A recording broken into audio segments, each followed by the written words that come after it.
Okay, the recording is just started. What is Mumbai all about and how Mumbai is infectious? We all know Mumbai, or erstwhile called as Bombay, is a city which is very infectious and contagious.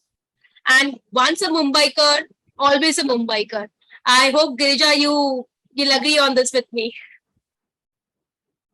So Mumbai is not just a city; it's an attitude, it's a feeling, it's a lifestyle which just seeps inside you and becomes your a critical part of your life. And life in Mumbai is all about constant dreaming, non-stop struggles, and a huge horizon of opportunities. The city is rightly called as a city of hope, also city of dreams. It will prepare you for all the struggles in your life and teach you to face them with a smile on your face. Okay, so now let's just go down to the some interesting fact about Mumbai.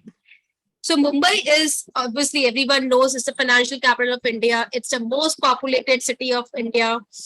And it was also named as Alpha World City in the year of 2008. Okay, Mumbai was named after the god Mumba Devi in 1995. Prior to that, it was called Bombay. It's made up of the group of 7 islands, and then hence it's also called an island city. Most of the millennials and billionaires of the country lives in Mumbai. Mumbai is as I mentioned earlier, is synonymous to Maya Nagri, which is city of dreams. And it's not just for the people who live in Mumbai or who lives in country, but beyond the strong boundaries of the country as well. Why is it called City of Dream? Because it's the economic hub of India. I'm not dwelling much into why and how. It's an economic hub of India. It's very attractive to migrants. Now, why? Being the commercial capital of India, Mumbai is very appealing to anyone in search of a work or better career opportunities. Migrants from every part of the world, okay, world is too much to boast about, but every part of at least India wants to move into the city and in search of a better life. In spite of its many slums and alarming wealth distribution, and when I say that, you'll find all the stratas of population, be it your slum dwellers or be it people living in Antillas or Pedder Road. It's widely distributed. Yet it is city where people will get rewarded for its hard work. Bollywood. Whenever the word comes Bollywood, you just sort of link to Mumbai. Okay, you'll get so in Bandra you'll find more stars than the universe. Its architecture, from its stunning Bandra Worli sea face to the pristine Haji Ali Road, to the marine lines which actually symbols as the necklace pearl, to the Ajanta caves or Juhu beach, or you name it and we have it all. And it's also called a city of first. Why? Because from it has its first 5-star hotel Taj. It has its first movie screening in 1986. It had its first subcontinental first passenger train between Boribandar and Thane. It has its first civil aviation airport in Juhu, and Mumbai, obviously, beyond, and many more. So Mumbai holds a promise of innovation beyond that of any Indian city. Now, what it really takes to be a Mumbaikar, So I just let me just take you all through what are the key elements to be a true Mumbaikar. Okay, so for a Mumbaikar, or which actually signifies that he's a Mumbaikar. So for a Mumbaikar, Tamil, Kannada, Telugu all means the same. We all feel inflation when the vada pav prices gets hiked. We call everyone boss. Mumbai, there are some meaningful inventions in Mumbai: cutting chai, sweet corn, 1/2. Yes, sir, Mumbai mein milega. We have only one god, Sachin Tendulkar, and now I think even Messi is getting there.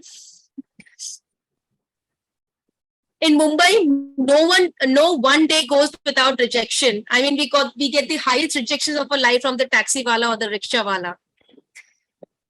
We don't believe in grooving into what do we say, jazz or salsa, but the Ganpati dance. If you shout Ganpati Moria, you will definitely, Ganpati Papa, you'll definitely hear the word Moria from somewhere at the back, from the crowd. Getting into a Virar or a Kalyan train at Dadar is tougher than getting a job in, a seat in IIT or IIM.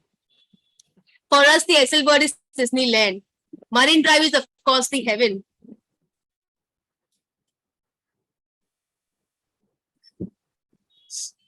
Well, there is no hard feeling for anyone, but each and every Mumbaikar has had thought at least once that Mumbai should be the capital of India. Half of the India might be in the Virat train, but there will be at least one person optimistic जो बोलेगा अंदर चलो अंदर train खाली है. Each one and every person you meet here is an expert on stock market. That's another story that we all flunked in finance in our college days. So if you find locals by sparsely populated, which is rarest of rarest moment, it's either a national holiday or a lockdown or a India-Pakistan match or a FIFA World Cup.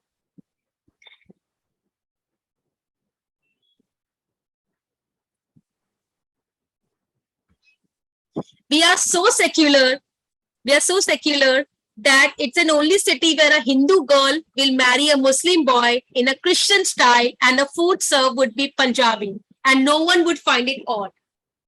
Even the biggest burger couldn't give a fight to a vada pav. This city just doesn't stop. Be it your 26/11 terrorist attack, be it your 7/11, Mumbai is just on and on and on.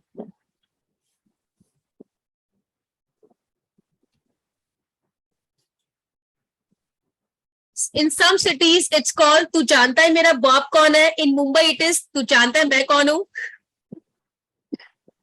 Mumbai works on a principle of trust. For a Mumbaikar, the life starts with an Udupi in the breakfast and ends with vada pav in the snacks, or say for lunch for many, dinner for many. This is about Mumbaikar. Now, we all know the basic problem which our city is facing, the traffic problem. What is so great about Mumbai traffic? Well, for me, if I start my day at 6:45 or 6:40, it leads to a half an hour delay. In Mumbai, 8:40 or 8 o'clock or 8:05 के local में जमीन आसमान का फर्क हो जाता है. Punctuality naturally comes to us. At times, the mamu on the road will lead to more traffic than the usual traffic. And this is my 80% of the times it has happened that whenever I find traffic, my guess is like, "Wapi mamu khada hoga," and it turns out to be a true one. I mean, mamu is not helping us, but torturing us in a big sense. We don't travel by kilometers, or we don't measure two places by kilometers, but by time. Even a 1 kilometer road, 1 kilometer distance will take you for 20 minutes.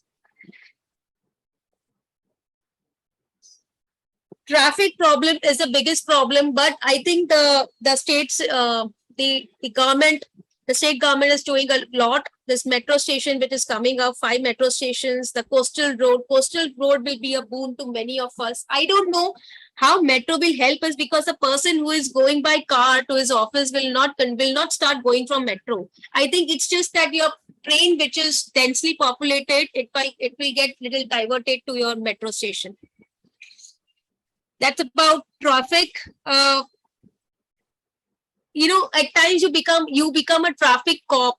When like I have actually become a traffic cop, people don't apply their brains. यहाँ पे wrong way, same way कुछ नहीं होता. यहाँ पे lane change करना is so very normal, and it's so very normal that people just tend to forget that, dude, you need to follow some traffic rules. That's all about Mumbai. All I know is I like to end this Mumbaikar thing is, what do you say that? Sorry, someone can help me out with that line. Mumbai, Meri Jaan. ए दिल जरा है हट के, जरा मुश्किल, बच के। ए दिल है मुश्किल है जीना यहाँ, यह जरा हट, जरा हट, हंस हट, जरा हंस जरा के, बच जरा के, बच जरा के, ये है बच मुंबई मेरी मेरी जान। जान. That's it. Now it's time for us to kickstart to the formal proceedings of the day. As some of you already know, Toastmasters meeting consists of three main parts: the prepared speeches round, table topics or the extempore speeches round, or the evaluation round. The prepared speech round is when the club members practice effective speaking by delivering speeches as part of their Toastmasters curriculum known as Pathways. Table topics or extempore speeches are when a random topic is given to each member and you need to speak for at least a minute. This is one of the most interesting rounds of the Toastmasters meeting, even I have personally experienced. The last round is, of course, the evaluation round where the journal evaluator, any team of evaluators, will provide detailed feedback on everything that took place in the meeting. I'll be assisted by three key role players in conducting today's meeting: the timer, the hour counter, and the grammarian. Let me welcome each of these role players on stage so that you can explain their role to us. Give me a moment.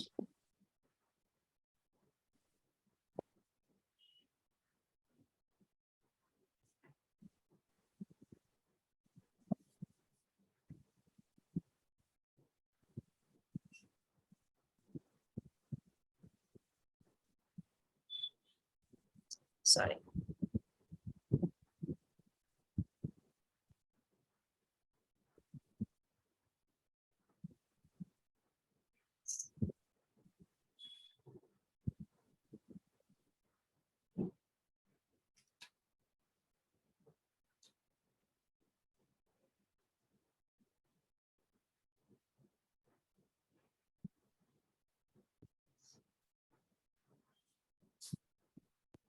The grammarian of the day is Toastmaster Girija Deshpande.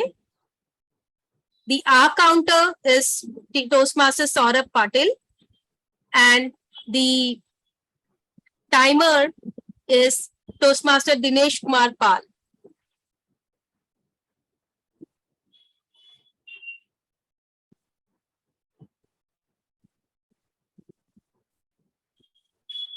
Excuse me, shall we We start can- explaining our role?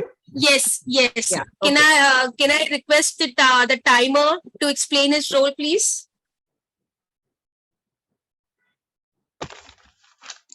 Thank you, Toastmasters of the day, Madam Toastmaster Shilpa Bhauwala, and good evening to one and all. Serving as a timer is an excellent opportunity to practice giving instruction and time management, something we do every day. Something is special for this role, and how it is, everybody is saying the important role, but I think anybody not explain that way, which way I am going to explain you how it is important. Suppose if you love someone deeply and want to propose her, so you have written one beautiful speech and you took her to a date and spoke your heart out, but when you finished, you discovered as she had or he had already slept. Because, my dear friend, you have taken an unnaturally long time. If there is someone in front of you to alert you that you are running out of the time, this disaster could have been avoided. So I am here to avoid that disaster today, and my role as a timer is to monitoring the time during prepared speech, table topic, and evaluation at the end of the every session or at the end of the meeting when I will be asked by the general evaluator or Toastmasters of the day, I will submit my report. First session will be start as the prepared speech session. As per agenda, it is showing 5 to 7 minutes. So my background will turn as a green at 5 minutes. It will remain green for 1 minute. At 6, you will see my background yellow. It's once again will be 1 minute. And so 7 minutes, you will see the turning background red. And it will be on till you conclude your speech. My timer is not the blind timer as usual, people showing the background. Speaker, audience will know it is start. You can see the dots are running. It means timer has been start. If it is someone have any technical glitch, I will pause the timer on instruction of the TMOD and again resume when it solve it. So rest session as per your agenda, I will explain later. And thank you. Over to you, Toastmasters of the day, Madam Toastmasters Shilpa Bhauwala. Thank you so much, Toastmaster, for your wonderful explanation for the timer. Now, may I please request grammarian Toastmaster Girja to explain her role, please? Thank you. Thank you, Toastmaster of the day. Grammarian's role is as important as the bricks or concrete is to the building. It is what is holding up the language and gives it a structure. So the word of the day today is cosmopolitan. A cosmopolitan person is one who has an identification in the world or humanity in general, or someone who is free from local or parochial bias. Related words are cosmopolitan ideology, cosmopolitan attitude, cosmopolitan lifestyle.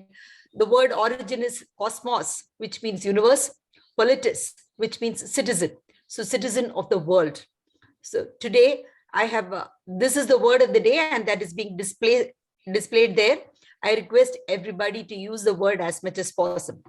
My use as a grammarian to observe the good usages made by every speaker from the beginning to the end and make a note of that and express it at the end when I'm asked to present the report.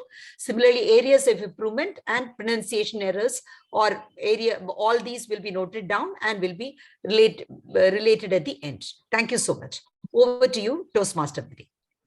Thank you, Toastmaster Girja Deshpande. That was a wonderful explanation of the role of grammarian. And everyone, please note that the word of the day is cosmopolitan. Please try to use as much as possible. Now, may I request the time? May I please request the AHA counter to be sorry. Please, can I please request the 1 sec? Who is the Yeah, that's me, Saurabh. Saurabh, to explain the role of the AHA counter, please. Thank you so much, Toastmaster of the day, Shilpa. Good evening, fellow Toastmasters, guests. I'm your R counter for today. As the R counter, I will note words and sounds that are used as crutch words, fillers by the speakers. During the meeting, I will listen to the crutch words such as and, well, but, so, you know. I will also listen to some filler sounds such as I will note when a speaker repeats a phrase such as I, this means, and long and short pauses. I will give my report when called upon by the general evaluator. Thank you, and over to you, Toastmaster of the day, Shilpa. Thank you, Toastmaster Saurabh, for the wonderful explanation on the counter. Now, let's just kickstart to the prepared speech round. Now, the first segment of the Toastmasters meeting is the prepared speeches round. For that, let me call upon the timer Toastmaster Dinesh Ji to give us timing guideline for this round. Thank you, Toastmasters of the day. As I explained, for prepared speech, timing is the 5 to 7 minutes. 5 minutes you will see the green, 6 minutes yellow, and at 7 minutes red, followed by 30 seconds of the grace period. Up and down both sides. Thank you. Thank you. Thank you, Toastmaster Dinesh Ji. Now, let me call upon our first speaker for today.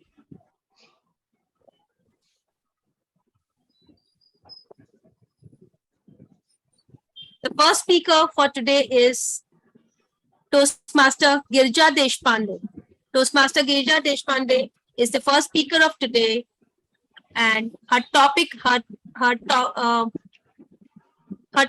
is Lessons from King Lear. Toastmaster Girja Deshpande. Toastmaster Girja Deshpande, Lessons from the King Lear.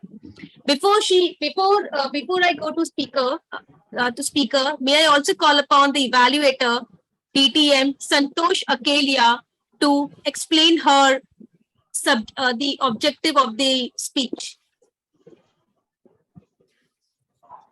Thank you so much, Shilpa. So today Girija is attempting a speech from Innovative Planning Park. Now, this is level 1 project 2 speech, and the name of this project is Writing a Speech with Purpose. The purpose of this project is to learn or review basic methods for writing a speech with a defined purpose and to present a well-organized speech on any topic. Timer, please note the timing is 5 to 7 minutes. All the best, Girija, and over to the Toastmaster today. Thank you, Toastmaster Santosh. Now, I like the speaker, Toastmaster Girija Deshpande, to start her speech. Can we pin the timer? Yes. Thank you so much. King Lear, a story written by Shakespeare, play written by Shakespeare in the year 1605. So many years back. How is it relevant today? What is the story about? If you read Shakespeare, the language that was written those days, definitely there is a change. So it is archaic. It is tough for people to understand. But if you read once or twice, then you will so blend with the feelings, with the storyline, that it will connect with you immediately. Let me tell you what is the story of King Lear about. You can see in the background, King Lear. He was the king of England. He had 3 daughters, Goneril, Regan, Cordelia. Getting very old, and he decides, okay, I need to give up everything. I want to just enjoy my life. I'm going to ask my children to take care of the country. Suddenly he calls a meeting and he tells the 3 daughters, profess your love for me, proclaim your love for me to the world. And I'm going to divide the country into 3, and then I will give you, according to the proclamation, that part of land which I think you deserve. Now, the first daughter, Goneril and Regan, the first 2 daughters, they go over the top and they praise him and they say that we love you more than our life, we love you more than the sun and the moon and everything in the world, etc., etc. And the third daughter is watching, awestruck, because children know their dynamics between them, what is happening, what do the daughters talk about their father. And she's stunned and she says, I cannot give my heart to my mouth. I will not express. Cordelia, you love and be silent, she tells herself. So when her father asks, you proclaim your love for me, come on, it is your turn. What do you have to say? She says, nothing. And King Lear fumes. He feels that it is an insult in front of so many people. He has been expecting the best from Cordelia. And he says, how dare you say nothing can give you nothing? I'm banishing you from the kingdom. You're not going to be here. And I'm not going to a single pie dower. At that point of time, everybody in the court is stunned. And there is one person who stands up for her and says to the king, your majesty, please consider. But he doesn't listen. He banishes him also. But luckily for Cordelia, there is a prince from France who has come over there and he offers his hand. He says, I see her as an invaluable asset, and he marries her and then takes her away. But the king is thinking that his 2 daughters are going to take care of him beautifully. But the world changes immediately. The moment he has given away his kingdom, the daughters treat him with scant respect.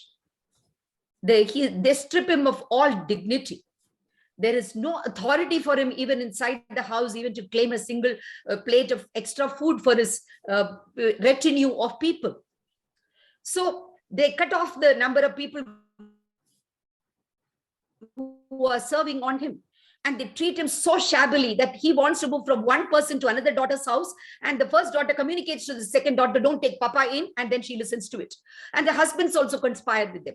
So ultimately, he's thrown out in the storm. And he's out in the storm. And you have got parallel stories of another person, his lord called as Gloucester, who is also facing a similar circumstance from his children. King Lear says, ingratitude, thy marble-hearted fiend, thou art more acceptable in a sea monster than in a child. He says he is unable to bear that pain when it comes from a child, right? But then there is no going back now.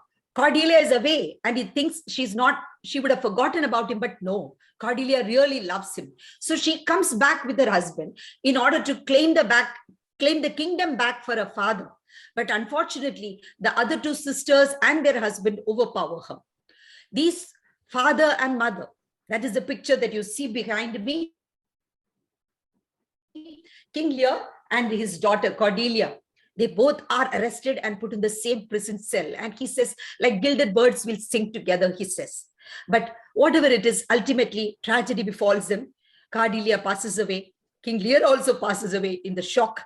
And then the two daughters and their children and the husbands, they fight with each other and everybody dies. A good person around, he takes over the kingdom, a good relative. That is how the country survives. But what is the lesson that we learn from here? The first lesson that is relevant today is children speak probably what the parents want to hear. Most of the children, psychology says, are very intuitive and sometimes even manipulative. And this is not just true of children. It is true of subordinates in your office, your team people in your office. It is true of followers for leaders. So everybody has to be careful. What is the message that I'm sending out? If I'm sending out the message that this is what I am okay to hear, then that is the message that I will receive. I will not receive true feedback. Number one. Number two, voice of dissent. To express that, people need to have moral courage. Most of the time, we remain silent. And silence is also acquiescence. Silence is also acceptance. And we do not understand that. Cordelia was the first one to put it up, and Lord Kent was another person to put up his protest.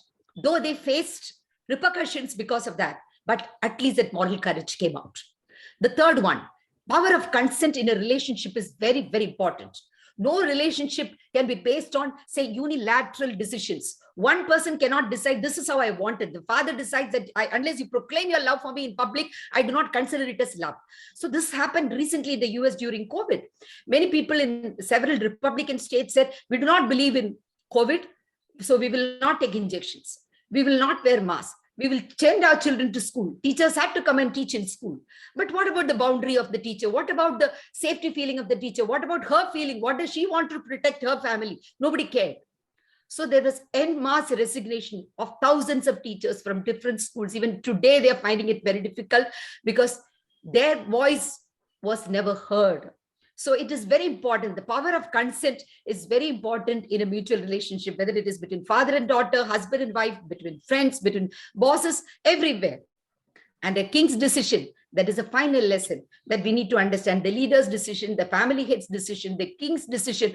None of us are living as an island. Whatever we decide affects the whole society. But the king's decision affected the whole world around Europe around that time. And it took a long time for them to come back. Thank you so much for giving this opportunity. Over to you, Toastmaster of the Day. Thank you, Toastmaster Girija. That was really, really interesting speech. I mean, you covered everything. Now, may I request the speaker, may I call upon the speaker to Toastmaster Kusuma Rao. Draw the LOC. Kusuma Rao, draw the LOC. And I like to also call upon her evaluator, Toastmaster, our very own Sai Ramchandran, to explain her objective of the speech. Gladly. Toastmaster Kusuma has been asked to explain different communication styles as part of this project to us in Toastmasters. The value of communication styles and understanding the different ways means and ways people use to communicate the ideas to the other party is critical to our success as speakers. And Toastmasters Kusuma Rao's project covers that aspect of public speaking. In the speech itself, Toastmaster Kusuma has been asked to explain the impact of her specific choice of communication styles on someone around her. And in my role as her evaluator, I will be evaluating her speech on whether she's able to articulate and understand how her communication styles have impacted the people around her. Timer, please note that the speech is 5 to 7 minutes long.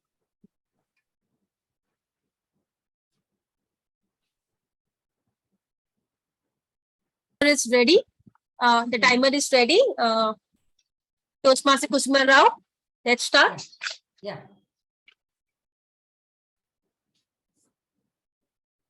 Draw the LOC. What is this LOC that I'm talking about? LOC is the line of communication style. What are we speaking? Why are we speaking? And how are we speaking? These are the most important things that a communication style has to have. Now, over the years, I have developed my own communication style, which includes 4 pillars. The 4 pillars will be the first one, listening. Listening is extremely important because when I'm speaking, I'm only sharing what I already know. But when I'm listening, I'm getting some extra information. I'm listening to someone else's opinion, and I'm also understanding and broadening my own perspective about what I'm listening to. So listening is very, very important as far as I'm concerned. Clarity. This is my second communication style. And this is one of my second pillars that I'm talking about, clarity. Let me illustrate it with an example. My husband and I were on a vacation to a non-English speaking European country. Now it was the last leg of our journey, and my husband was saying, why don't we celebrate with wine? And I too got carried away. I said, yeah, let's drink some wine. So when the waitress came, she asked something in her language, which we didn't understand, but we took the menu and showed this is what we want.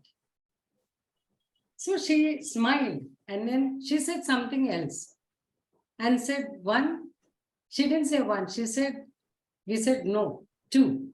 She raised her eyebrows and said, okay, and went away. She returns with 2 jugs full of wine.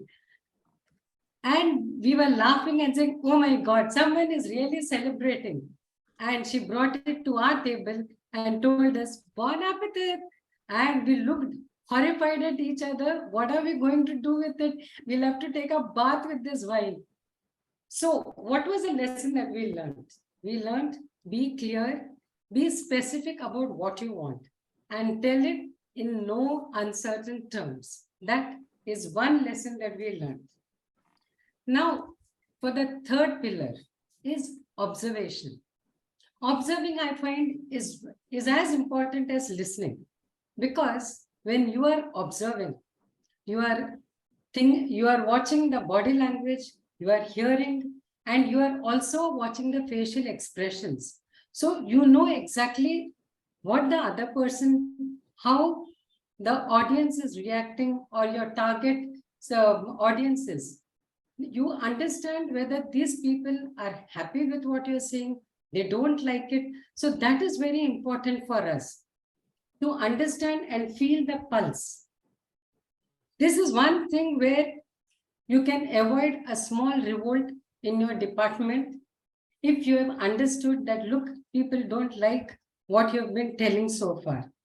And but sometimes you have to take that decision. So forewarned is to be forearmed. You can go prepared.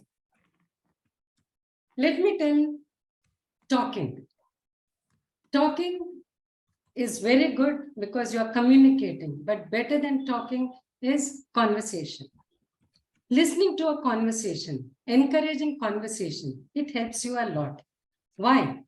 Because you are again feeling the pulse of the people, you are understanding your teammates, what are they thinking about, understanding the relevance of what you are doing, and the team feels that they are part of the decision-making process. And there is a kind of responsibility and involvement. Unless all this is there, you won't get the loyalty. Not only, even if it is your company or your organization, or even say your cricket team or your football team, unless there is a feeling of involvement, you will never ever feel the kind of loyalty that the team will build up if you are conversing with them. So conversation is very important. when we talk of conversation, another important thing that we have to remember is don't cut conversation. When a person is suddenly cut in the middle of his conversation, he is very frustrated because you have not allowed him to complete what he wanted to say. Secondly, somehow he feels that you have shown disrespect to him by not allowing him to complete his opinion. And we also, there are many things that are, there are many loose ends that are lying, which needed to be concluded at that time. And we couldn't do it because there was some amount of conversation that was cut. Now, just the other day, I was reading a book on self-awareness program. This self-awareness program is very simple. Make a list of your positive points, make a list of your negative points, your weaknesses, your insecurities, whatever. At regular intervals, just see whether you have used your positive points or what you call your strength. If you haven't used it, then think about it. Did you have it in the first place? Or you haven't used it? That means you have that strength which you have not been using. Now your weakness, many times you realize that because you've become aware of your weakness, that has become your strength. So this is one way of changing your weakness into strength. These are my 4 pillars of conversation, of communication style. And there are so many other nuances like respect your teammates. Always, never ever use harsh language with them because they may keep quiet because of your position, but you are not going to be forgiven. That is for sure. Another very important point that I feel is when you are using this kind of harsh language, you are cutting the conversation, you are cutting your friendship, you are cutting a very good employee's future also, because that person is going to leave you. So think about all these things. These are all the nuances that you need to understand. And most important of all, each one of us have our own styles. This is my style. An LOC, that is line of communication style. An LOC within an LOC, that is first, listen, observe, converse. Do this and then develop your own style. I have drawn my LOC. What about you? Do that. Thank you.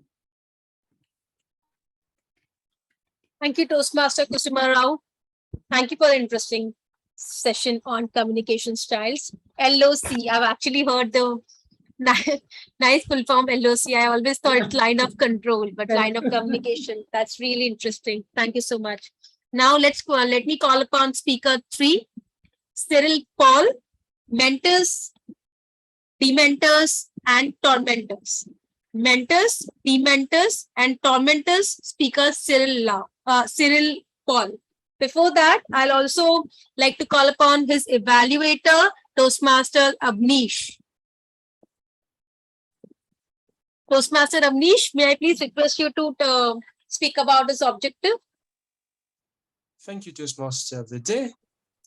So today, Toastmaster Cyril is delivering his level 2 and project 4, which is mentoring. And the title of his speech is Mentors, Dementors, and Tormentors. I will now narrate the purpose statement of his speech. So the purpose of his project is for Toastmaster Cyril to clearly define how Toastmasters envisions mentoring. Also, the purpose of this speech is for the member to share some aspect of a previous experience as a protégé. So now I wish Toastmaster Cyril very good luck to deliver his speech. Over to you, Toastmaster of the day. Thank you, Toastmaster Avnish. May I please request Cyril Paul to deliver his speech? All the best. Thank you. My fellow Toastmasters, Some of you may know that I have an older sibling, my sister, who's elder to me by 4 years. Now, in India or the rest of the world, when you have a sibling that is older to you by 4 years, that sibling is God's given mentor to you. Whatever that sibling says is true. You worship that person. And my sister, she took great advantage of this. She would tell me insane things that I would believe. She would tell me that the world is not round. The world is like a dining table. It's flat. And the sun, it just kind of hides over the edge of the dining table. That's why we can see the sun on the horizon. And believe me, that made complete sense because I was looking at the sun. She would tell me that the moon was not a satellite. The moon is someone, having a flashlight, flashing a flashlight at the sky. The sky is like this black ceiling, like the ceiling that we used to see during power cuts. And some days, the man who had this giant flashlight would run out of battery. That's when you have a new moon, right? A new moon night. That made complete sense too. And I would go to the playground and I would tell my friends about these things. And they would say, no, that's not correct. And I would go back to my sister and I would say, hey, you know what? This person said so-and-so. And she had an answer for that. She would say, in all seriousness, who's the elder one? Me or them? You're the elder one. Then who's correct? Me or them? She was correct. She had an answer for everything. That was my first step into the world of tormented mentee or a demented mentor, whichever way you look at it. Luckily, life was kind and I had a lot more mentors who walked into my life. The first person that I would look back on was our English teacher, Theophilus Verghese, who taught us English from 4th standard to 7th standard. What we loved about Theophilus sir's lectures were that they came to an end. Why? Because he was a torturer, he was a tormentor. He would walk into class, he would just randomly choose a boy to stand up, and that boy had to read one full chapter from the English textbook. And all of us, we have some kind of a regional accent in us. The more mistakes you make, he had a certain tolerance level, like the grammarian or like the accountant. He had a certain tolerance level. The moment you exceed that tolerance level, he would express his angst at you in the form of a chalk that would come flying at you and unerringly find its mark on you, somewhere on your body. Could be your face, could be your chest, could be anywhere. We had a school reunion a few years ago, and many of us friends, we really looked at to see where Theophilus was. And unfortunately, he didn't make it for the reunion. And that's when all of us realized that in all his tormenting that he did, he was actually mentoring us. He made us have a certain love for the language. He made us have a certain appreciation for the language. He made us logophiles without us knowing it. Another person that I would love to mention is my first boss, Mr. Gautam Doshi. I was an intern at PricewaterhouseCoopers, and Gautam Bhai was the managing partner of Pricewaterhouse at that point of time.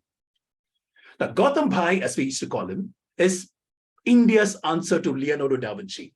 He was a Renaissance man. Now, da Vinci was an inventor, a sculptor, a painter, several things. And so was Gautam Bhai. He was truly the Renaissance man when it came to financial engineering in India. You go to him for advice, and he would advise you on accounting standards, on corporate law, on direct tax law, on indirect tax law, on literally everything, Foreign Exchange Management Act, everything under the sun. He showed us that you can be a specialist as well as a generalist. And when you're a specialist at several things, you are truly what you call super specialist.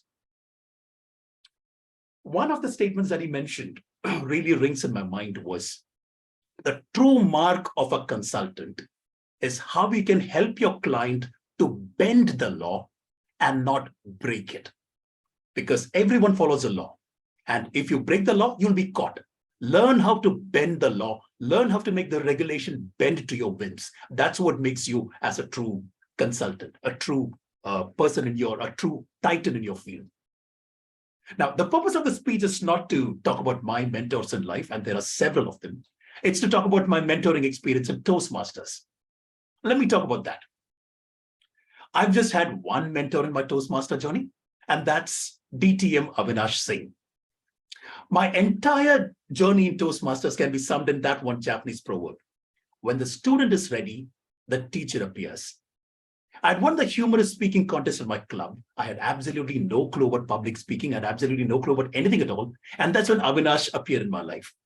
And he taught me several things about public speaking, about humorous speaking, about the premise, pause, punchline rule of humorous speaking, literally everything. And me being the protege, I over-prepared for every single meeting. He would ask me to change one punchline. I would offer him 4 punchlines. Which one? Tell me which one's the best. He would ask me if we could have a Zoom call at 8:30. I would say, I wake up at 6:30 in the morning. We can do that. I over-prepared. And thankfully, all of that paid off.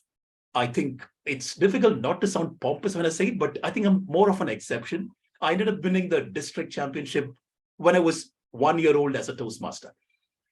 And truly, that shows the kind of mentoring that I had from Avinash.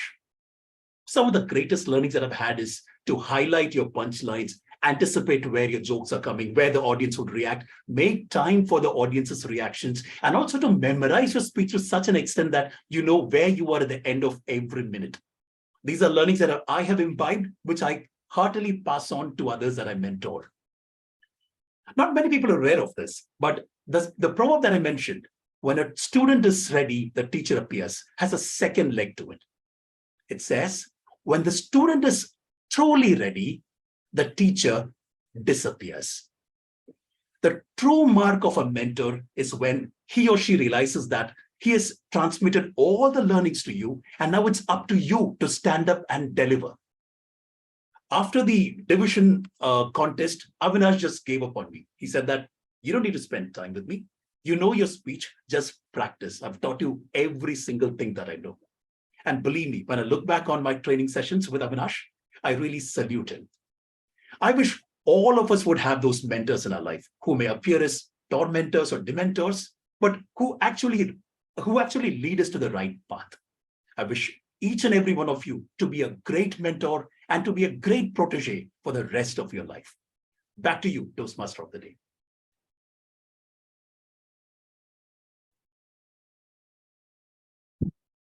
Well, for the audience in this meeting, Cyril Paul is my mentor, and I have no doubt in saying that he's a great leader. I mean, no doubts on that. Thank you, Cyril, Toastmaster Cyril Paul. Now, may I please call upon the timer to give the statistics of all the of the timings of all the speaker. Toastmaster Dinesh Kumar Pal. Thank you, Toastmasters of the day. Our speaker 1, Toastmasters Girija Deshpande, 7 minutes 24 seconds. Speaker 2, Toastmasters Kushma Rao, 7 minutes 46 seconds. Speaker 3, DTM Cyril Paul, 7 minutes 26 seconds. All right. Okay. Now let's just kickstart to the table topics round. Now, please allow me to welcome the table topics master of the day. Table topics master, that is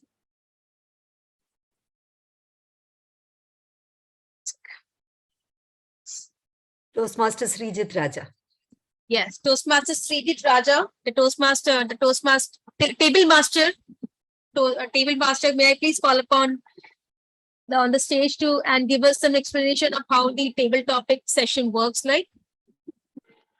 Thank you so much, Toastmaster of the day. Am I visible and audible? Yes, you are. Thank you so much.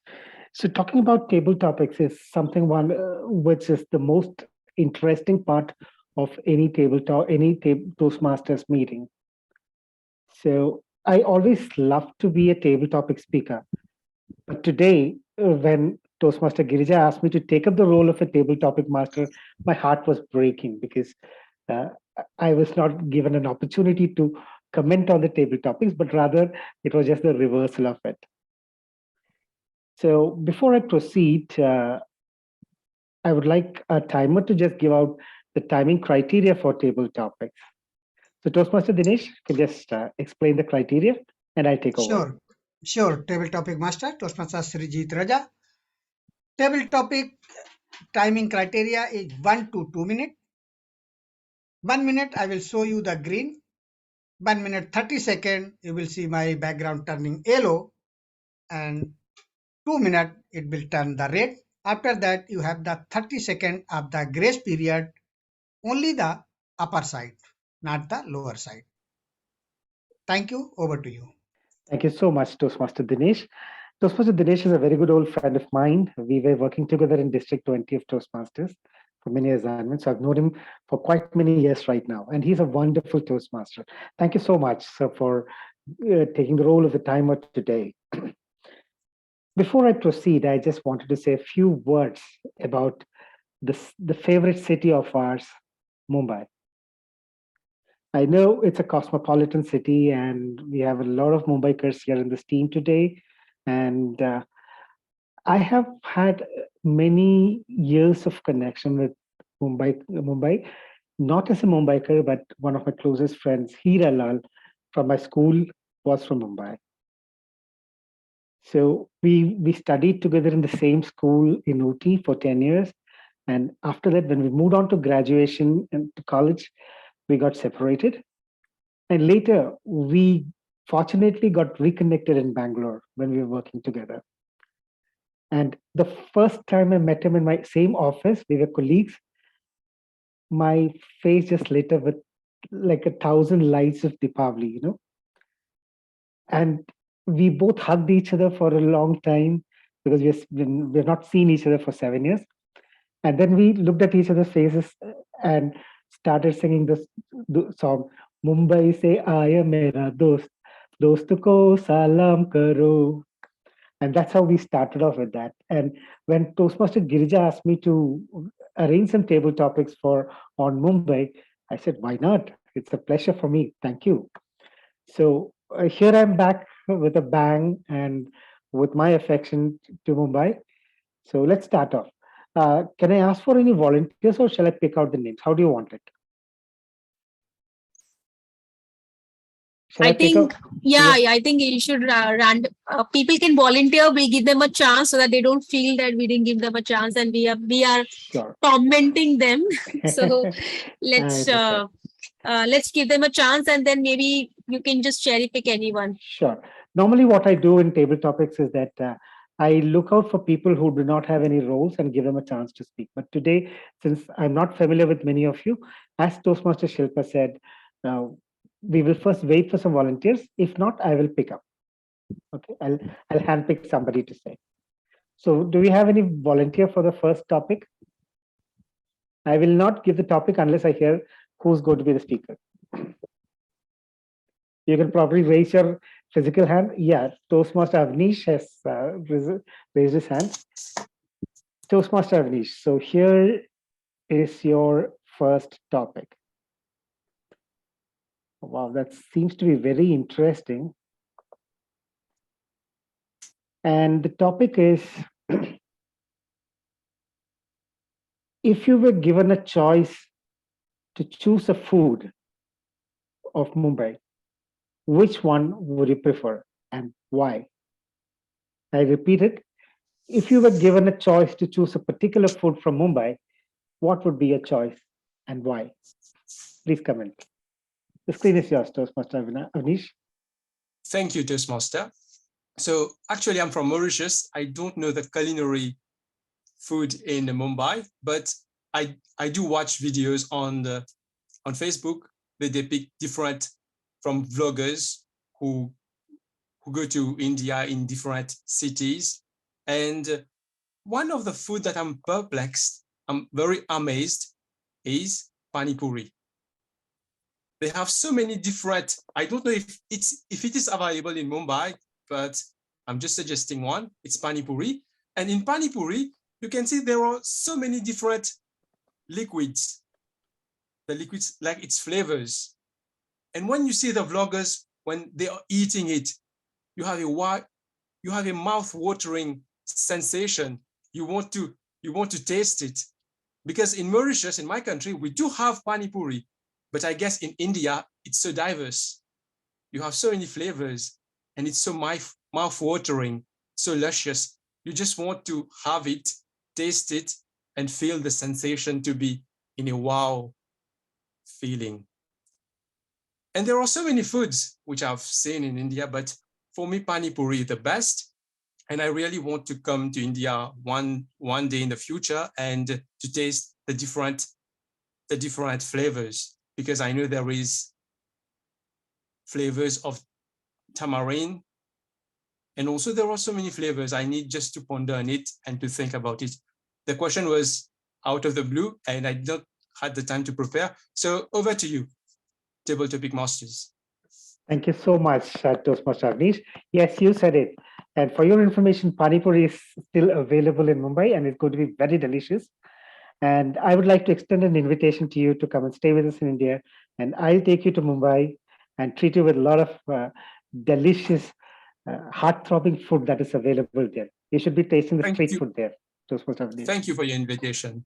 Welcome. Anytime. And I think for you, it's going to be a visa on arrival to India. So anytime you can come, just let one of us know and we'll arrange the rest of it. Okay. Thank you so much. Thank you so much. So let's go on to the next person. Do we have any volunteers or shall I handpick? Wow, Toastmaster Shilpa is ready. All right, Shilpa, here is your topic. And there's something which you really love. Okay. The scenario is this. You only have one plate of vada pav. And me being a close friend, and I'm demanding that you give that food, that vada pav to me. Would you give it or would you not? The screen is yours, Toastmaster Shilpa. Thank you. Well, sharing is caring. So keeping that in mind, I'll give you the pav, I'll have the vada. And you can well have that with the chai, the cutting chai. Vada pav is a feeling, as I rightly mentioned in my speaking notes also. Vada pav, a Mumbaikar starts its day with, or rather ends its day with vada pav. Vada pav can act as a dinner, can play a role of a dinner, lunch, snacks, breakfast, anything. Breakfast also, I've seen people having vada pav. I mean, don't know how they have that appetite, but at 8 a.m. they are all ready. Mumbaikars have got a different appetite altogether. Coming to you being a close friend, I'll say I'll buy you one. Okay, even if I have one, I'll rather buy you one rather and sharing. If at all there's a situation where I'll have to share, I'll rather share the pav of the vada pav. And vada pav, I think now the Jumbo King has also started the burger thing because they realize that vada pav to jo normal regri mein bikta hai, that is only good and yummy. And Pani Puri, as Avinash mentioned, has got a different fan base. You know, be it flavored with tamarind chutney and pudina ka pani. It's really good. People do add that with onion in Pani Puri. Many people do that. So yes, vada pav is my personal favorite as well. At times it also acts as a lunch, especially during my college days. I used to end up just having vada pav or a dosa for my lunch. And because we used to start our day with classes, then college, then articleship, and then again classes if at all. So I was just surviving on Mumbai street vendors for my lunch and snacks and breakfast. Over to you, Toastmaster, table topic master. Thank you. Thank you so much, Toastmaster Shilpa, for that wonderful comment. You deserve a big round of applause. And if I were in your place and if you were to ask me that question, which I asked you now, what I would do is I would not only give you my plate of vada pav, but I will buy you 2 plates extra because you're a close friend of mine. Okay, so I would have taken it in that way. But anyways, that's fine. Vada pav was my favorite too. If you were to see me in person live, you will feel that I'm like a vada pav with limbs, hands and legs. So that's why I'm not showing my full body here. Okay. Now, let's go on to the next topic. Is there any volunteer or shall I pick somebody? Harpal has volunteered. Yeah, I've raised my hand. Great. Thank you so much, Harpal. Toastmaster Harpal. Let me give you your topic. Sure. Before I proceed, are you settled in Mumbai by any chance? So I don't belong to Mumbai, but yes, Mumbai has welcomed me with open arms since past 7 years, and I've been living here. I'm basically from North India, from I a place understand. known as Lucknow. Yeah, great. Lucknow is a beautiful city. I've been Yes. there many years ago. Anyway, since you've been in Mumbai for so long, my topic for you today, Harpal, is I want you to narrate a very wonderful experience that you've had on the Mumbai Metro. I Of repeat, the Mumbai Metro. yes, narrate a wonderful experience that you've had on the Mumbai Metro, suburban, that you call it, right? Fantastic. So Mumbai Metro is something which I've traveled only once. Uh, Prior to coming to Mumbai, I was in Delhi where I have, traveled very frequently on the metro. But Mumbai did not have much of opportunity because when I came in, it was only one route which was operating. So I wanted to get the feel of it, and I wanted to check how different that Mumbai Metro is from the local trains. Yes, it is indeed a wonderful experience, no doubt about it.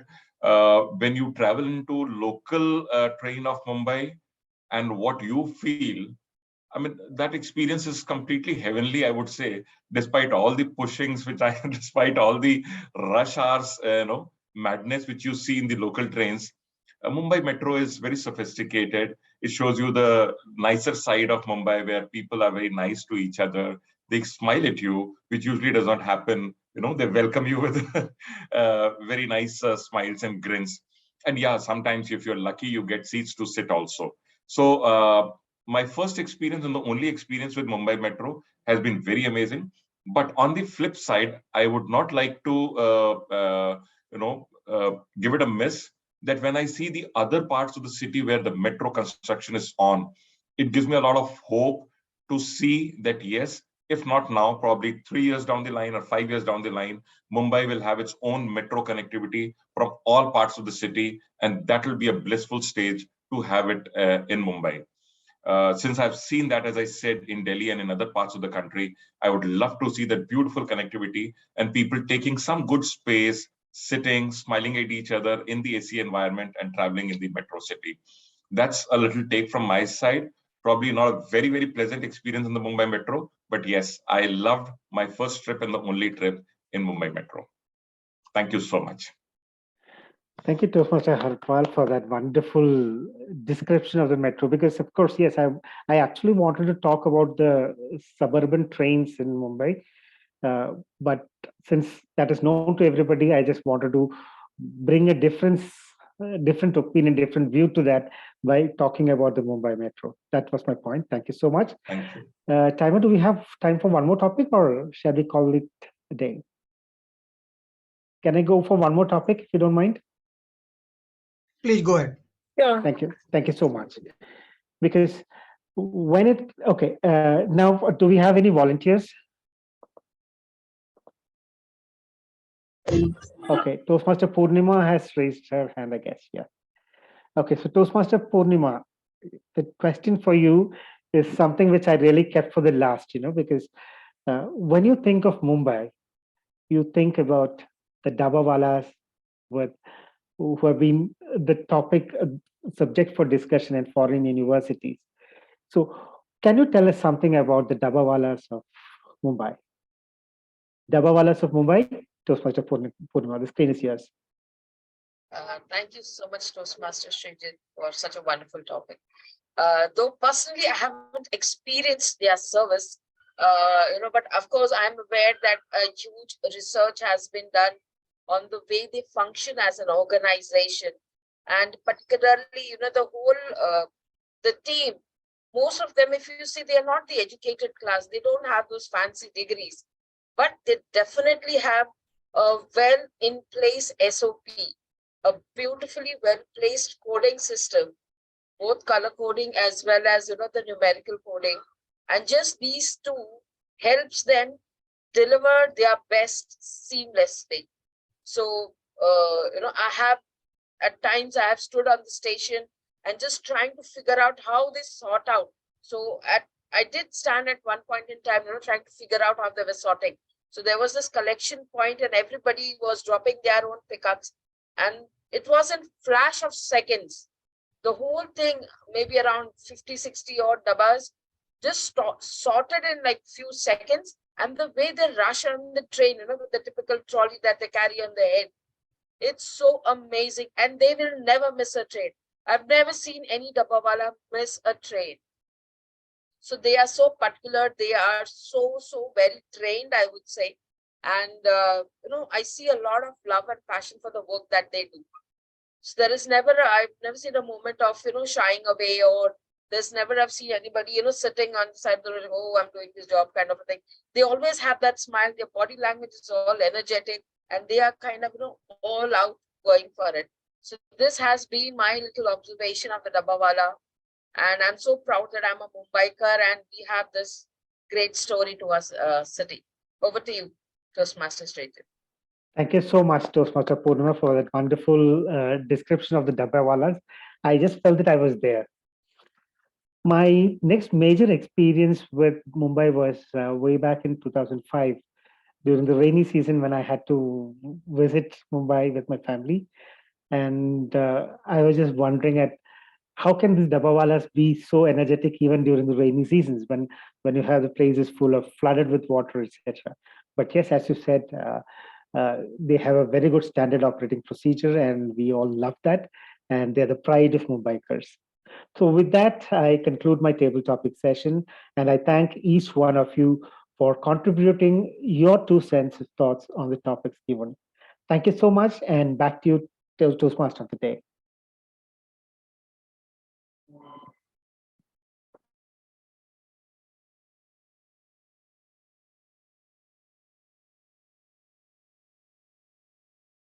And of course, before I proceed, I would like to request Toastmaster Dinesh to give us the timing.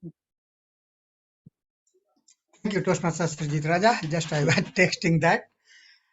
So our table topic speaker, Cosmopolitan speaker Toastmasters Avnish, 1 minute 40 second. Next our Cosmopolitan Toastmasters Shilpa, 2 minutes.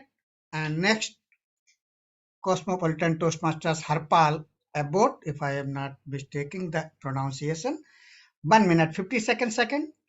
And last but not the least, Toastmasters Purnima, also is a Cosmopolitan Toastmaster, 1 minute 54 second. By that, all are the qualified for the polls if you are preparing.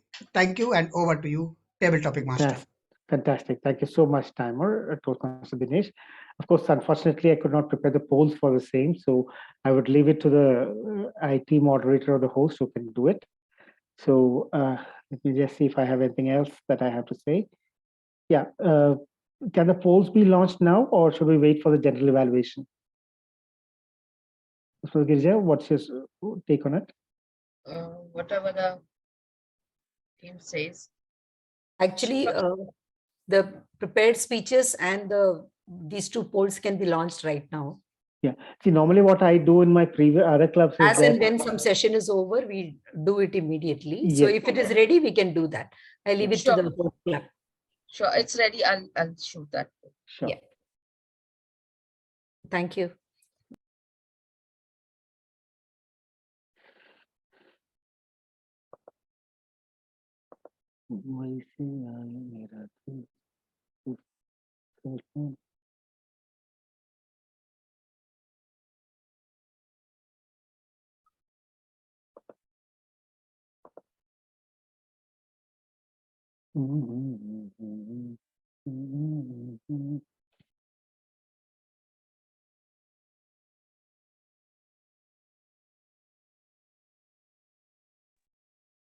So we've just finished with 1 poll, I guess.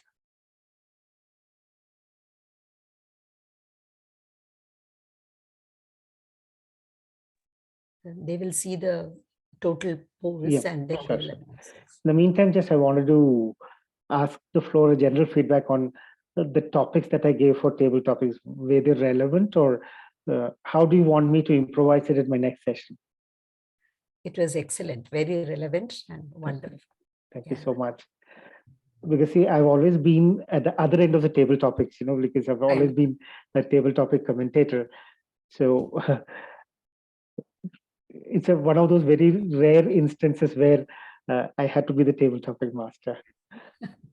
But I participated in one particular session where even it was like passing over the baton. So then they gave it to the table topics master also. It was very beautiful. So that also could be done. Great. So just while the poll is getting ready, if you want to throw any quick table topics to me, I can probably try and attempt it if you want. But that will not be included in the polling, okay? Yeah, definitely. But we'll have to, I think, proceed to the next session. If the table topics, please, you can launch it and then we can proceed quickly. Yeah, we are just waiting for it to be launched. That's why I thought I'll just step in and fill. Yeah. Meanwhile, thank you, Toastmaster Srijit Raja. You were great in conducting the table topics session. I mean, it was all bang on and relevant to the theme of the day as well. Mumbaikar, Amchi Mumbai, Vada Pav, Metro, Bhauwala. You covered all the critical aspects of Mumbai. Thank you for being.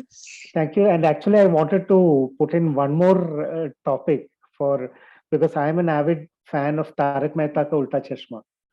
So I've been watching that serial for many years now.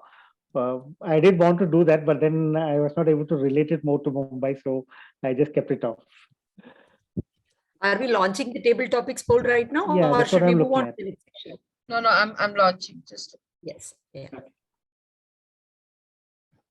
We have another 1 minute to get done with this procedure of polls for the table topics. Sure. So I would urge everyone to cast your vote immediately when you see the poll flashing on your screen. So, and may the best win is what I expect.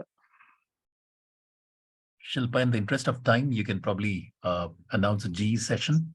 Yes. Okay, yeah, sure. Okay, the poll is.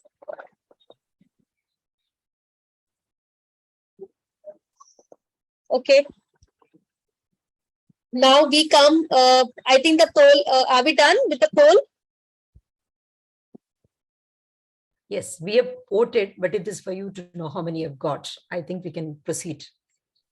Toastmaster, Purnima, if you could just confirm if you've received the polls from all 18 participants. the polls. Please go ahead. All right.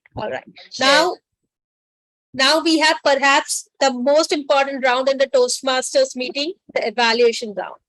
Let me welcome our journal evaluator, DTM Arvind Nair, to lead the evaluation round. Toastmaster Arvind Nair, over to you.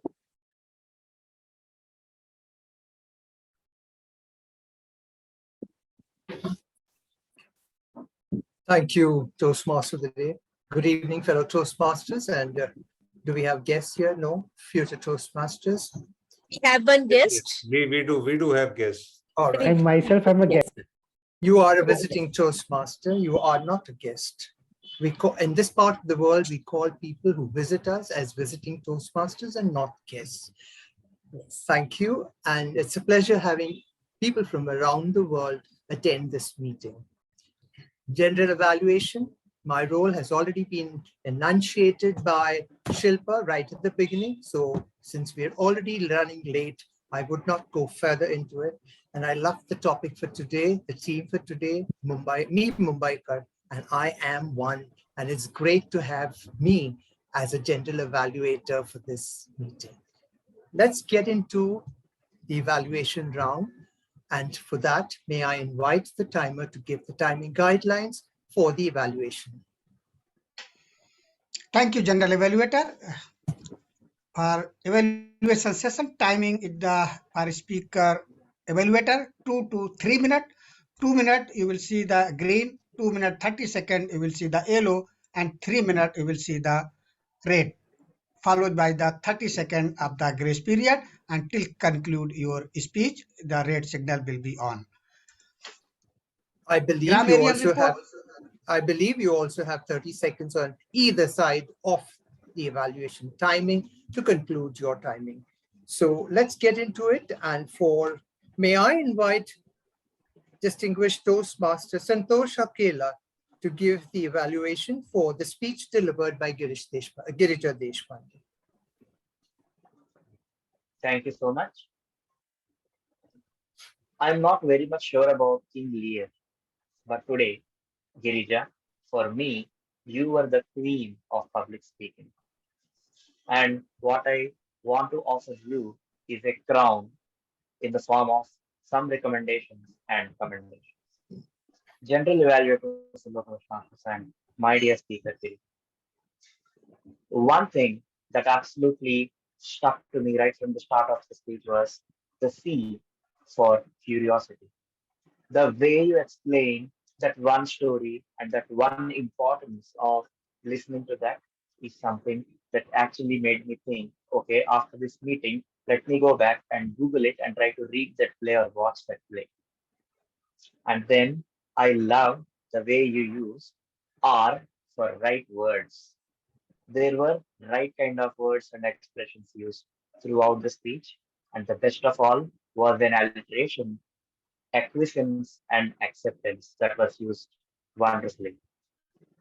And finally, the one thing that stood out to me again is the O for obsession. The way you narrated, the command you had while you were delivering this play and while you were giving the lessons was something that I would envy. And that shows that you had the obsession and you showed that vulnerability and that kind of command over the topic that you're speaking. So now that we have seen the crown, C for curiosity, R for right words, and O for obsession, let me give you a few jewels or pearls so that you can still put on that crown and take this speech to the next level. I have a couple of recommendations to make, and one is W for width. Now, the objective of this project is to have a general purpose and a specific purpose. And since this is this project, I felt, or if I were you, I would have given one lesson instead of giving 4 lessons. Because it is said that the topic that we choose to speak, especially in such a short span of time, should be 1 millimeter in width and 1 kilometer in depth. And I would have developed upon that one lesson and given a very good, strong, specific purpose to the speech. And finally, since this is a play, I would have loved to see N for narration. Instead of simply telling it, I would have loved you acting the play and narrating it as is, because this is a play. Overall, this is a great speech. And to conclude, let me give you the crown once again. C for you evoked curiosity. R, you used the right words. O, you had that obsession. And if you could work on W for the width of the topic. And finally, if you could narrate it in the form of a play, you're already there. I wish you all the best. And over to the general evaluator. Thank you. Thank you for that. Arvind, you're on mute. Thank you. And now may I please invite Sai to give the evaluation for the speech delivered by Kusuma Rao. Thank you. And before I begin my evaluation, may I please ask the Zoom master to spotlight, first of all, myself as the evaluator. There I am. And can you also please spotlight the speaker so I can address my evaluation to the speaker if Kusuma is available for on video?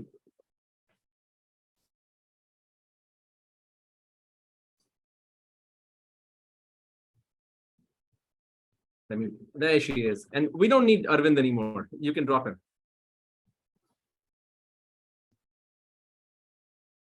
Thank you very much, Zoom Master. And time I'm ready.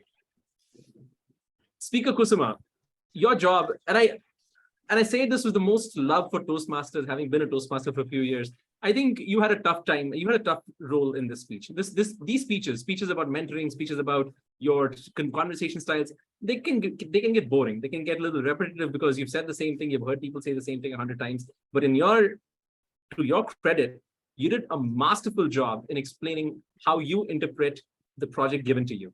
You explained in great detail what conversation looks like to you, what it means to you, how you break it down in your own mind and say that conversation is not just about going out and saying things. It's about 2 things which you don't usually associate with communication. You brought out listening as a pillar of communication, and you brought out observations as a pillar of communication. And that's really valuable for all of us in Toastmasters to understand that when you're communicating, you have to also know to listen. You have to listen to what the other person is saying and tailor your audience, tailor your speech, tailor your responses, tailor your communication message to what the people are saying.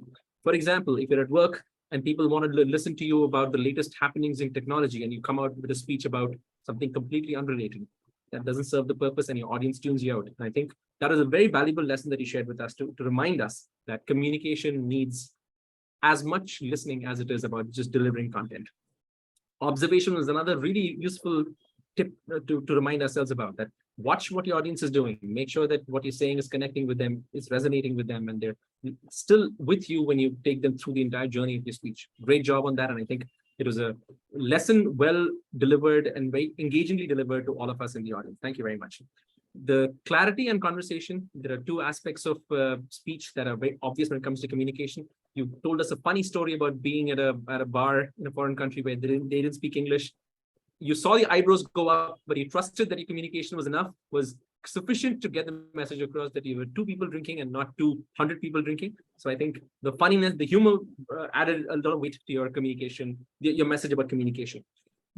A couple of places where I thought a beat was missed is that I would have liked more of you in that speech. How do you communicate? Maybe with your spouse, maybe with your friends, maybe with your children, if you have any, maybe with your colleagues at work, how you communicate, how they respond to you. You did mention in passing that there were speakers who your audience might tune you out if you're too harsh with them and you're mean to them. But that did not resonate and connect with me as much as if you had said to me that, listen, I've done this. I've been in that place where I've been rude to a colleague and tried to talk down to them or said something crude or rude or harsh. And I realized that I was losing the audience. I was losing this person as a friend. I was losing this person as a colleague. And they ultimately left. And the reason they left was because of me. So that would have actually hit us hard as people trying to understand communication, the impact it has on the people around us and how much it hurts them. So I think that was one thing that I was looking for in your speech and it wasn't there. But overall, I think you've achieved the purpose of your speech, which is to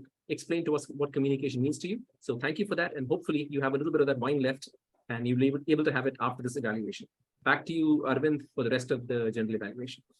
Thank you, Sai. And now let's come to the third speech that was delivered by Cyril Paul. And may I invite Avnish to present the evaluation for Cyril's speech.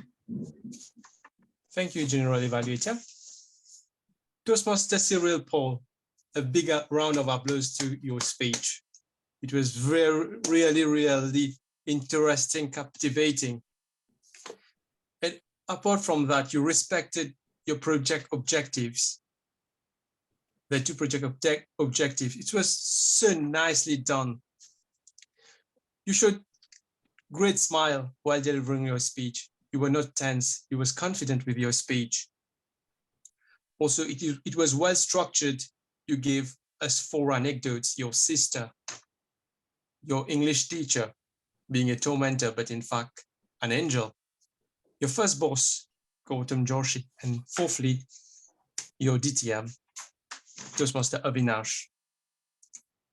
You showed to be a great protege to have such great masters. Also, you showcase your journey as a kid to be a youngster, where you gain so much experience. Also, while delivering your speech, your audience was comfortable. And you showcased your 4 contents about your journey.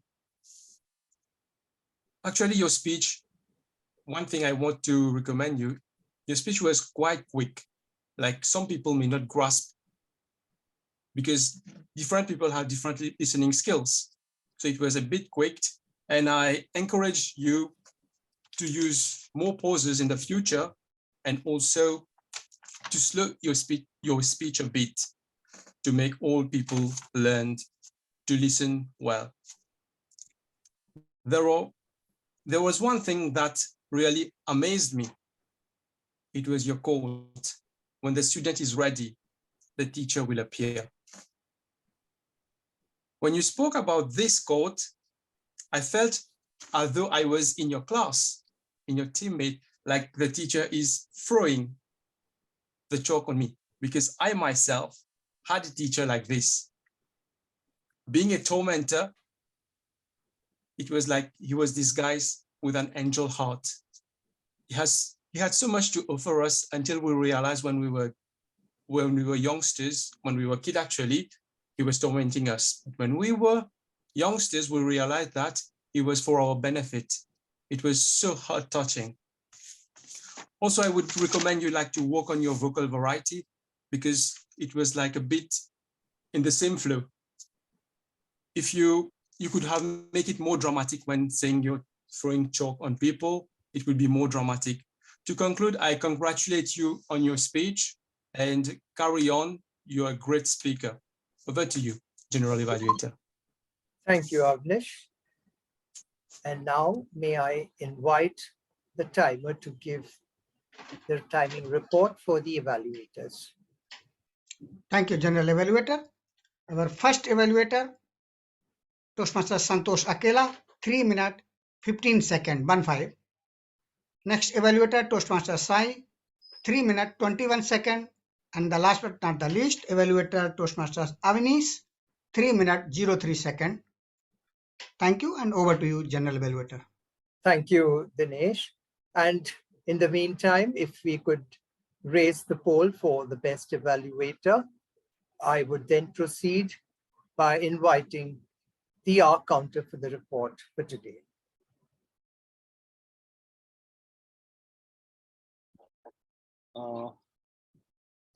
Thank you so much, General Evaluator. I'll just share my screen to share the R counter report.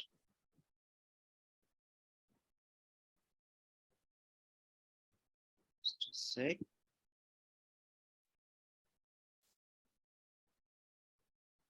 Can someone help me to make me host or something so I can share my screen to show the report? You can share your screen. I've given you the rights. Please share your screen. Yeah. Thank you so much.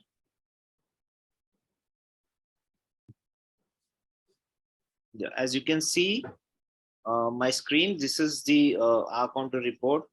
So I think it's self-explanatory. Quite a few people have used the R crutch word, so, and there is, I think Shilpa is the one who's used most of the R's, and then Shrijit and Harpal. The words so and have also been used frequently. So more or less, these are the crutch words that have been majorly used. Rest have been only repeated once or twice. So as you can see, this is the R counter report for this session today. Over to you, General Evaluator. Thank you, Saurabh. And now may I invite the grammarian for the report for this meeting. Over to you, Girija.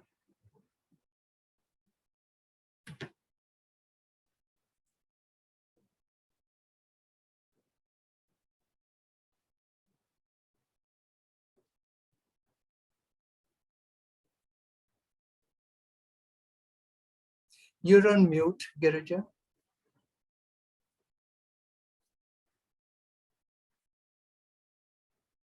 Toastmasters Girija, you are on mute. I'm trying to share the screen. Can you see the screen? Yeah, screen we seen, but you are on mute. Okay. So word of the day usage, Toastmaster, Table Topics Master Srijit Raja and timer Dinesh Kumar Pal used it for 4 times. Good usages, as you can see here, feel the pulse of the people. Forewarned is to be forearmed.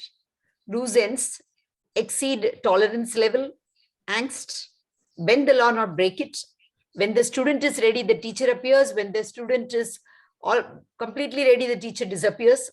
Protege, highlight the punchlines, reversal of roles, blissful stage, color coding and numerical coding, excellent SOPs, flash of seconds, the acronym CROWN used during the evaluation, crude or rude, mentor, tormentor. These were the words and the phrases that appealed to me. Areas of improvement, millionaires lives. So millionaires live. When you have the plural subject, then use the plural verb. Everything that took place in the meeting, everything that takes place in the meeting. Here, because it is a universal, it refers to a habit. When I listen to someone, I learn. Loose ends, we don't close, we tie up. So these are the areas of improvement. Over to you. Thank you so much. Thank you, Girija. And now for my general evaluation of today's meeting. The meeting started on time at 9 with the Sergeant at Arms setting the enthusiasm by asking us to clap and bringing up the energy. The mission was stated and the instructions mentioned. I would like to mention to the Sergeant at Arms to probably change a few words in the script when she said, do not speak on sex, politics, or religion. It may be changed to we avoid speaking on sex, politics, and religion because it may hurt the sentiments. So let's refrain from speaking on sex, politics, and religion. It was then handed over to the President, Girish, who called the meeting to order and had the proposer and the seconder for the agenda. I also loved when he said he congratulated Cyril and Sai for winning at the division levels. He welcomed all the Toastmasters and then introduced the Toastmaster of the day. Girish, I would love if we're all Toastmasters here. Probably you'll have to avoid the word friends and let's say fellow Toastmasters. That's a better way for inclusion rather than calling us friends. Introduced and handed over to the Toastmaster of the day. Toastmaster of the day had a connect with the audience when they said who all are born and brought up in Mumbai. And yes, the history of Mumbai, the wonderful things in Mumbai. She had a lot to speak about Mumbai, being a Mumbaikar. And yes, I resonated with everything that she said. But remember, we do have an agenda. And I would have loved if you had spoken not the whole thing right at the beginning, but we had 3 speakers, but you could have spoken a bit about Mumbai, broken the monotony by introducing first the evaluator and then the speaker, and mentioning the speaker's name and title and name. That's the way it's normally done in a Toastmasters meeting. So rather than having a full education session on Mumbai right at the beginning, I would have loved if you would have interspersed it with one speaker, then a little about Mumbai, again another speaker, and then again about Mumbai. So that would have been a nice thing. You went on to mention the 3 parts of the meeting. And also, please, we must remember to pay attention. And this is what we do in Toastmasters here at every meeting. We learn to listen. We learn to be present in the moment. Now, when you ask the timer to mention the timing guidelines or his role, he did state that today's first section would be on prepared speeches, and he did say that he would show the cards at whatever time. But then when you introduced and when that session started, you again asked him to tell you about it. So we must remember that it has already been spoken and not to speak about it again. And we must also remember that it's the aha counter and not the aha counter. There is an aha counter also in some meetings. If it's somebody who wants to find out how many smiles we had and how many funny things were spoken, so that person would also make a note. So we have to beat it. We only had an R counter here. So we have to be very careful that we say it's the R counter, not the AHA counter. TMOD, as you have put it on the Zoom, I would have loved if the O was small and not capital. So it's TM, small O, and D. That's how I would have loved to see it. The timer gave a wonderful report at every session. I would have loved if he had also mentioned the time that we are, because timer, you don't only have your job as keeping timing of the speeches, but it's your time, it's your job and task to ensure that the meeting goes as per the agenda. So after every section, I would have loved if you had actually said that we are over time by so many minutes, so that the next person manning that section knows he or she needs to curtail, ask lesser topics or be careful and sacrifice on the script and be on time so that the meeting could conclude on time.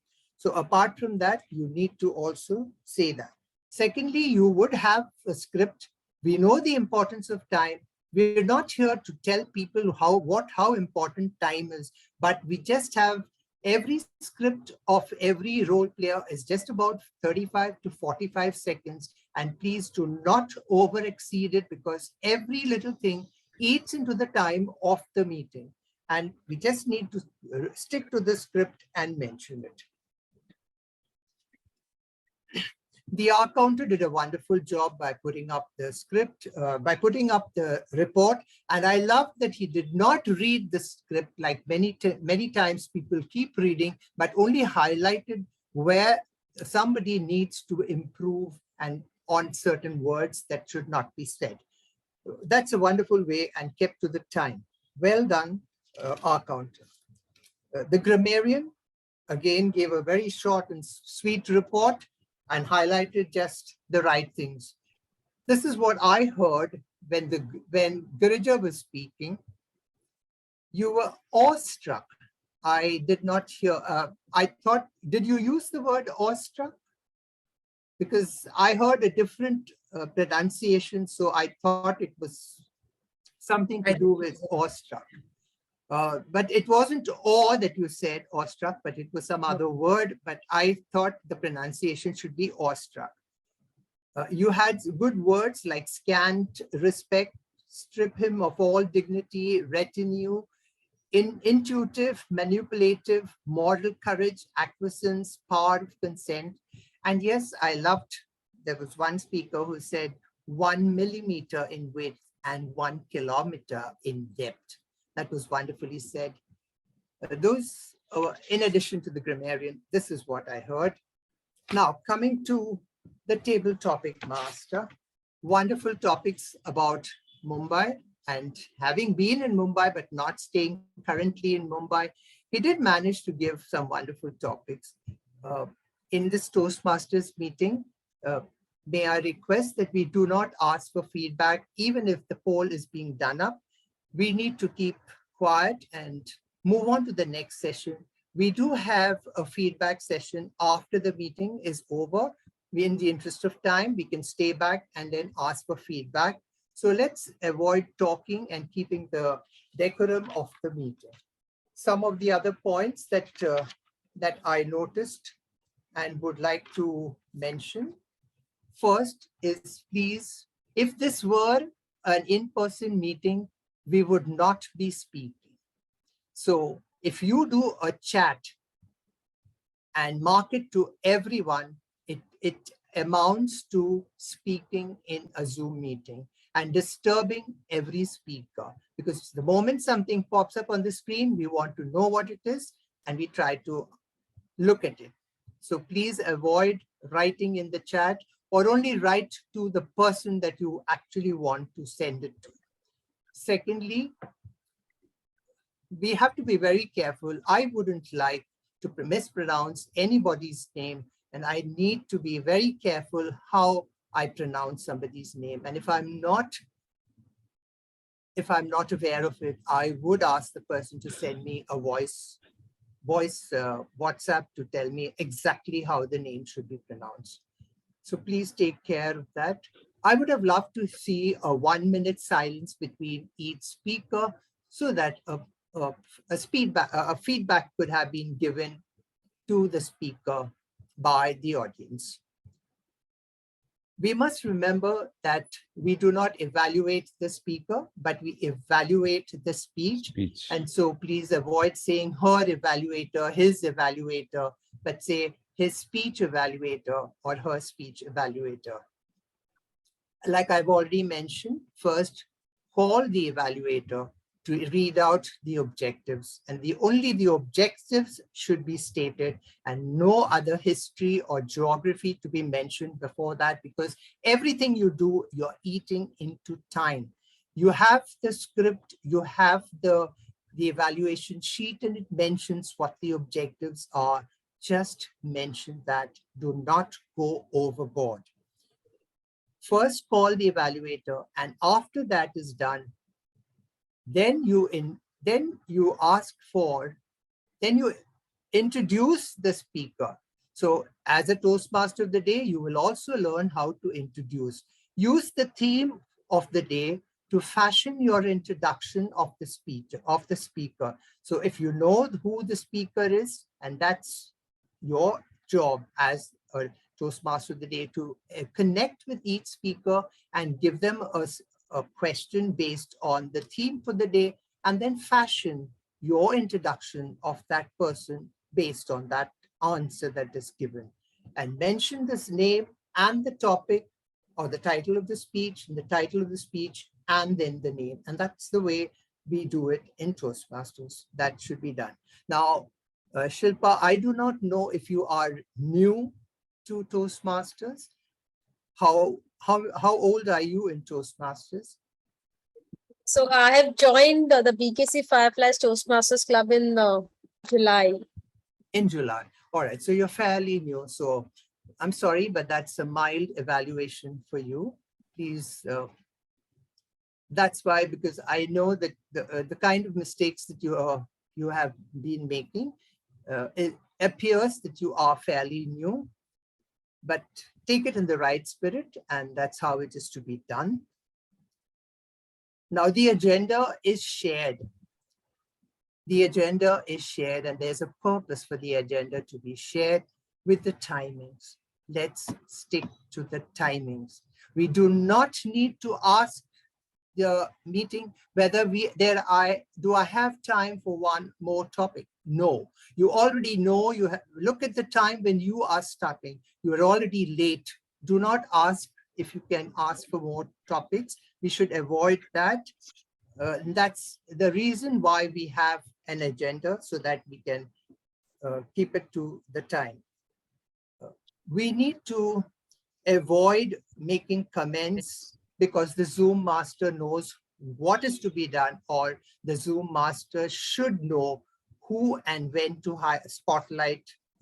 And when we have a particular section going on, and if the person is on mute, we do not want anybody other than that person who is running that section to tell the speaker that the speaker is on mute. So please, the decorum of the meeting is lost if anybody and everybody starts telling the people that you're on mute. It's only one person who is conducting that section needs to mention this. Those were some of the things that I saw, but by and large, I'm sure we had a wonderful session, and thank you for having me as the general evaluator. Over to you, to the Toastmaster of the day. Thank you very much. Thank you very much for your valuable feedback. It really means a lot, distinguished Toastmaster Arvind Nairji. Now, I hope you all had a wonderful time in this meeting. We have exceeded the time by 6 minutes already. I'll keep it very short.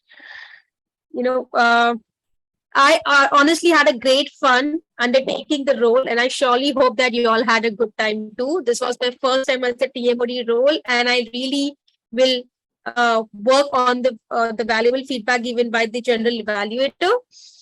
Now, before I close for the day, let me request the Zoom master to please launch the polls to please announce the results for the polls launch, and I urge all members to be patient for another 2 minutes, please. Thank you so much, TMOD Shilpa. I would, before I announce the 2 polls that we have done, I would also like to launch the primary role player polls and the best role player in auxiliary. So here I go. Let's do this and then, announce it at one.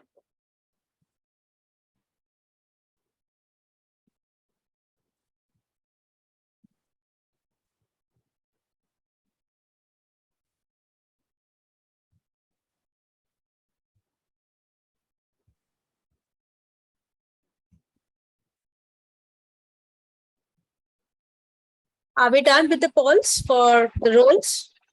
Yes, auxiliary role player, we have done. Okay, okay. Can we have the results or? Oh, one more poll is the remaining. She will launch. Yes. Auxiliary.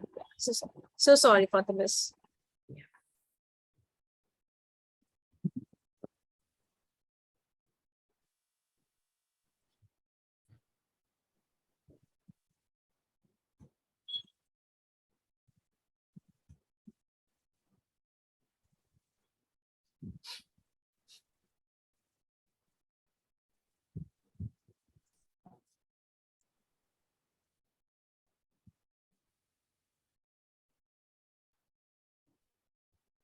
I think it's done. Purnima, I've got everything. Yes, yes, I have everything. Okay. Just give me- Yeah. Okay. So let me start with the table topics. The table topic winner is Toastmaster Harpal Abbott. Let's give him a round of applause. Thank you. And Cyril? yeah, the best prepared speech award goes to Toastmaster Cyril Paul. Congratulations, Cyril. The best primary role player award goes to General Evaluator DTM Arvind Nair. Can that be given to the next person? Because I'm here only to share my experience and not compete for the best. Sure, sir. In that case, TMOD Toastmaster Shilpa Bhauwala is the next. Great. That's wonderful. Thank you. Thank you. The best role player in the auxiliary role goes to our counter Toastmaster Saurabh Patel.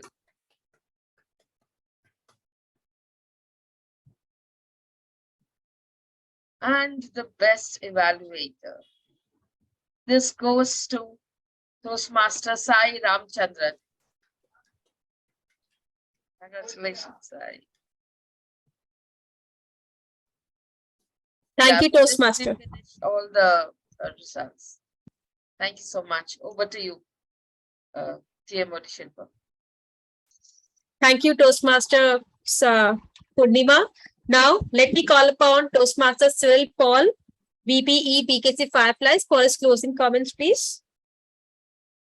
Thank you. Thank you so very much, Toastmaster of the Day, Toastmaster Shilpa. Before I start, I'd love all of us to give a round of applause to Toastmaster Shilpa. She's doing this job for the first time.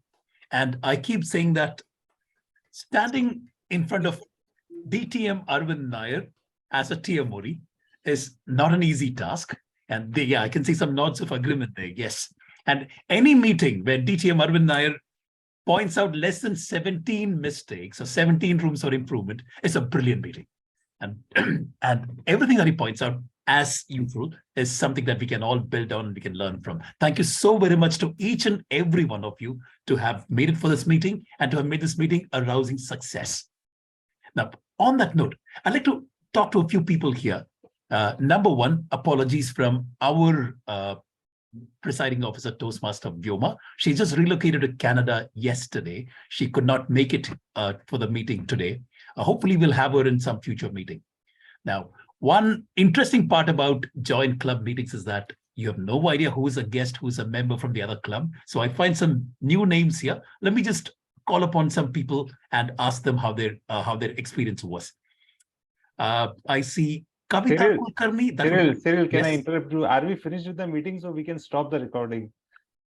Oh, yes, Or- we are finished with the meeting. I formally conclude the meeting, the Right. first joint meeting of BKC Fireflies and Eloquent Elite Toastmasters. It was a very eloquent meeting, and I hope Fireflies threw, I shouldn't say fire, we were on fire anyways. Thanks a lot, everyone. I hereby conclude the meeting. Great. Now we can go to the feedback session.